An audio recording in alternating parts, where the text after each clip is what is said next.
కళ్ళలో ఉన్న నీ రూపురేఖ ఎంతగా నన్ను ఎవ్వరు కమ్ముకోలేదు నీలా ఇలాగా.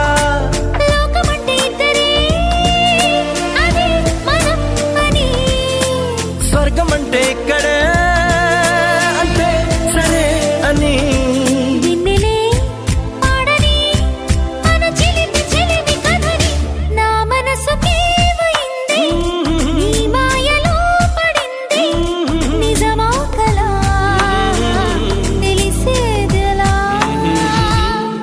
మన ఇద్దరికి తెలియంది ఏదో జరిగే ఉంటుంది అందుకే ఇంతలా